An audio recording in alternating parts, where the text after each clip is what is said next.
જલતી ઝળમળ જ્વાળમાં એવી રાજપૂતાણીને રંગ આપણા ઇતિહાસમાં ઘણી બધી સદીઓ થઈ ગઈ છે. તેમાંથી એક હતા જૂનાગઢના સતી રાણકબાઈ, જે ગોધરા ઠાકરના દીકરી હતા. તેમને એક શ્રાપ હતો કે જે કુળમાં તે રહેશે, જે કુળમાં તે મોટા થશે, તે કુળનો નાશ થઈ જશે.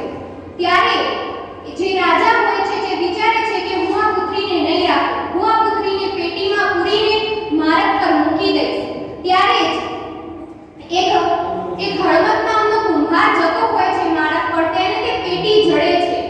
તે પેટીમાંથી રોવાનો અવાજ આવે છે. જ્યારે તે પેટીને ખોલીને જુએ છે ત્યારે એ પેટીમાં એક નાનકડી બાળકી રોતેલી હોય છે. ત્યારે તે બાળકીને જોઈને તેનો પિતા પ્રત્યેનો પ્રેમ જાગી જાય છે.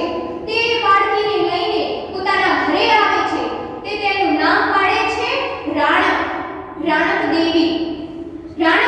જ્યારે મોટા થાય છે ત્યારે તે ખૂબ સુંદર, ખૂબ ગુણવાન બને છે.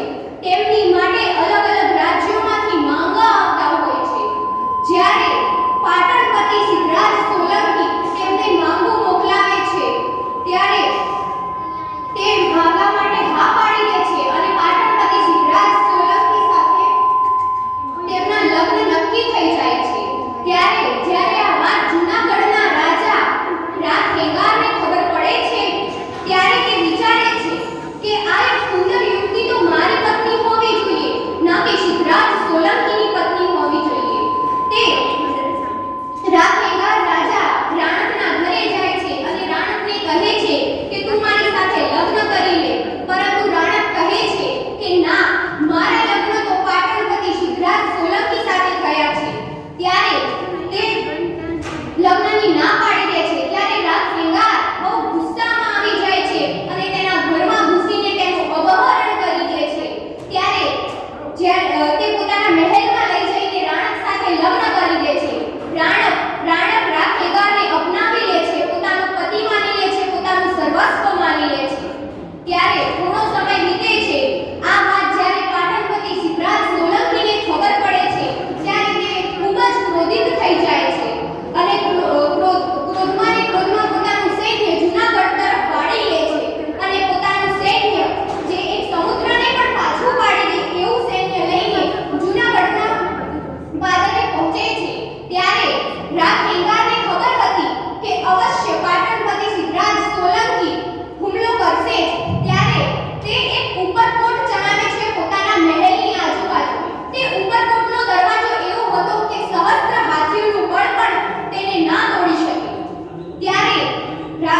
ત્યારે સિદ્ધરાજ સોલંકી આવે છે અને રાથેંગારના રાજ્યનું પટ તોડવા જાય છે, પરંતુ તે અસક્ષમ રહે છે. તે પાછો વળી જાય છે, પણ પાછો વળતા તે એક શબ્દ બોલે છે કે હે સતી, જ્યારે હું આવીશ ને ત્યારે આ પટ ખોલાવીશ અને ત્યારે તને હાથ પકડીને અહીંયાથી ઘસેડીને લઈ જઈશ. ત્યારે સિદ્ધરાજ સોલંકી જે હોય છે તે પાછો વળી જાય છે. આ વાતને 12 વર્ષ વીતી જાય છે. રાથેંગાર અને રાણકને 2 પુત્રો થાય છે. ત્યારે રાથેંગારના જે 2 ભત્રીજાઓ હોય છે, મિહિર અને હમીર, એ બંને પાટણપતિ સિદ્ધરાજ સોલંકી સાથે મળે છે અને સિદ્ધરાજ સોલંકી તેમને કહે છે કે જો હું આ યુદ્ધમાં વિજય બનું તો રાણક મારી અને આ રાજ્ય તમારું. તે લાલચમાં આવી જાય છે અને તે પોતાના સગા મામા પ્રત્યે ષડયંત્ર રચે છે. ત્યારે તે લોકો પરોઢિયામાં તે પટના દરવાજા ખોલે છે અને પટના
મોટી શિલા તેની તરફ આવતી હોય છે, રાણકની તરફ, ત્યારે તે પોતાના બે હાથથી એને સ્પર્શે છે.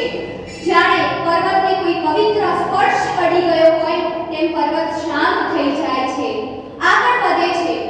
થોડેક આગળ વધતા એક મોરલો ટહુકી ઉઠે છે. ત્યારે રાણક કહે છે કે જેમ મારા પતિનું કંઠ કાપવામાં આવ્યું એમ તારું પણ કંઠ કપાઈ જાય. ત્યારે તે મોરલો હોય છે તે ચૂપ થઈ જાય છે અને માનવામાં આવે છે કે જૂનાગઢના એ વિસ્તારમાં અત્યાર સુધી કોઈ પણ મોરલો ટહુકતો નથી. થોડે આગળ વધતા રાણીને એક સરોવર દેખાય છે.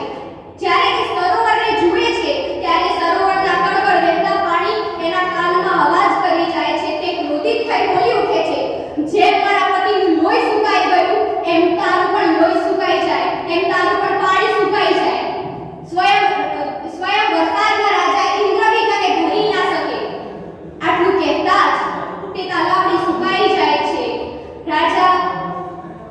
રાજા સિદ્ધરાજ સોલંકી તેને લઈ પોતાના રાજ્ય તરફ વધે છે. રાજ્યની ચોખટ પર રથ ઉભો રહે છે.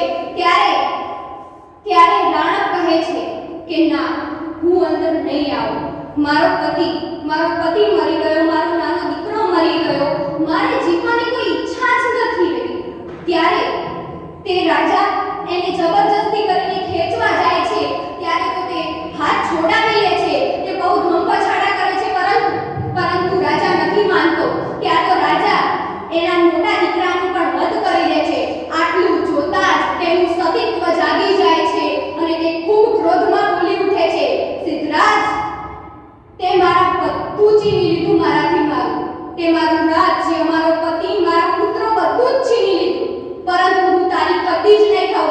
હું એક એ રાજપૂતાણી છું જે કદી પોતાના સ્વામી સિવાય કોઈ ઢેર સ્વામી જોતી પણ નથી.